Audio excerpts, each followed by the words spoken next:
Today, I'm honored to play a small part in working together with many amazing colleagues and all of the outstanding partners who every day are working to create a Richmond that is truly open for all. It took me years to overcome the sexist inculcation that held me back and to discover my strengths. And I followed my lifelong passion of science and medicine, and it was the best decision I ever made. This wonderful award is a reminder of the debt I owe to my family, my friends, and my colleagues, and of the potential for us all to do more in support of health equity and gender equality and social justice. I thank you. Connecting people through food, sports, arts, and education, that is my passion. I love seeing the city change through my work. So again, my why was simple. Why not? I will continue to use my platform to acknowledge and celebrate all things inclusive in Richmond. And through this award and following me, I'm excited to introduce people to Richmond through an entirely different lens. Look to that powerfully valuable treasure, you, and take on one endeavor that might possibly change your life or change the life of someone else. I challenge you to get out of your comfort zone and to find service beyond self. Her neonatologist said to me, "You will need to be her advocate." I'm not sure I knew what she meant at the time, but I quickly learned that she was right. Over the last 18 plus years, I've had the opportunity to advocate not only for my own daughter, but for all individuals with disabilities, from Capitol Hill to the Virginia General Assembly to my own community right here in RVA. And now every day, I have the opportunity to advocate for the patients, family members, and communities that we serve. Thank you. During a tough time in my childhood, it was the desegregation of Richmond public schools. As kids, we heard ugly things, saw signs and picketing, and wondered why others did not want to go to school with us. Our troop leader, Mrs. Brown, she listened to us. She talked with us. She was there for us. Like many nonprofits that are there for our kids today, I say thank you. And I thank the YWCA for being a part of that journey. I leave with you my Reverend L's 10 guiding principles. 1, loving God can look like whatever you need it to be. 2, sexuality is a gift, a tool, and a burden. Use it wisely. Freedom ain't free, so do your work to find it, embrace it, and live in it. For no matter how bad they hurt you, don't let it change who you are at your core. Get you a therapist and a spirituality that grounds you. Pleasure in all of its forms is your divine birthright. 7, find the people you can feel most at home with, whether that's family that is given to you or the family that you choose. To help city employees get needed budget increases or approvals from city council, to help regular citizens work their way through the bureaucracy to get a simple or complex service, and to help elected officials with the public good by working with others through complex government and legislative mazes. And maybe it is that teacher mindset that helps guide me.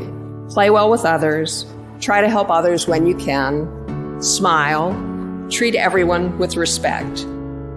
Recognition is important, but the true incentive is seeing change, and more importantly, being a part of that change.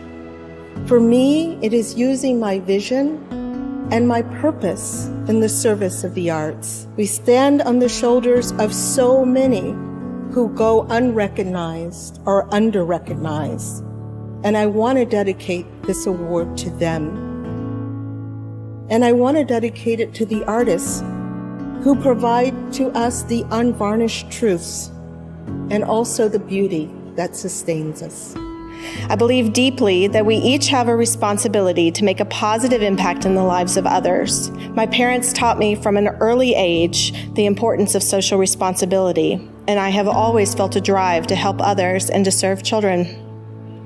I've been blessed beyond measure to know my calling.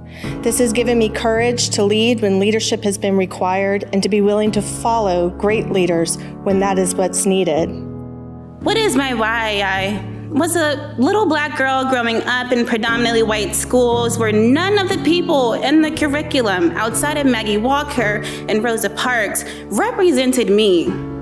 I didn't envision a woman like me on the stage. They call it the American dream, but I see seesaws, those who are up and those who are down. Lightening the load means chipping away at concrete. Dreams deferred, sacrifices, unpacking generational traumas. My mother's prayers, the arms of my family and the hands of the community raising us, the triplets.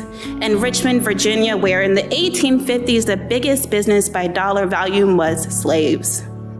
You was smart, you was kind, you is important. When you're doubted, when your ideas are big, when they scare people, when you even fear yourself or your own potential. You was smart, you was kind, you was becoming. We are still becoming, we are still igniting. There are so many people who volunteer their professional skills to benefit others. The website developers, the attorneys, and the other professionals who donate their skills to nonprofits who need these gifts. So on their behalf and mine, thank you to the YWCA for recognizing the power of volunteers.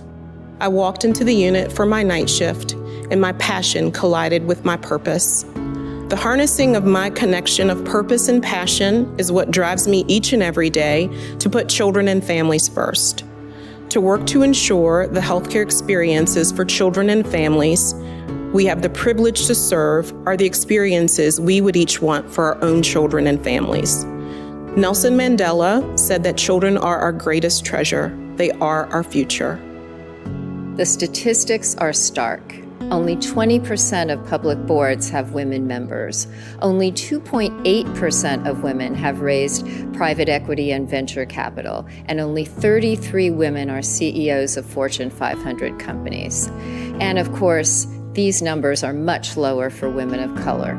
The gratitude I feel to the Richmond community, my family, my friends, and colleagues is overwhelming. I am so lucky to run a company with an incredible mission that helps people every day. Thank you so much for the honor of being selected as one of the 2021 Outstanding Women Award recipients. I am truly thankful. I grew up in Greensboro, North Carolina. As a child in the segregated South, I saw picketers marching for racial justice. Although I was too young at the time to fully understand what was occurring, these events and others made an indelible impression on me and shaped my views about social justice and civil rights. But I would be remiss if I didn't recognize everyone in this room who has contributed in significant ways to the betterment of our society. The YWCA asked, why did I decide to become a leader? Well, I didn't. I wanted to be involved in these and other organizations because they excited and inspired me. I have lots of ideas and opinions, not necessarily all good, and a loud voice, so people asked me to lead, and I said yes, just like my 7th grade teacher told me to. The one human emotional need that we all have in common is the need to belong. Meeting this basic human need is a mission I believe in because it provides a home for those who desire to belong to something much bigger than themselves. So often we are in the corners and in the shadows whispering about it and ashamed. And my daughter Cameron wanted to bring this to light and to show people it's okay that if you have a diagnosis or if you're struggling, we need to all pull together and be there together. That's one person. That's one family, and that is worth it all.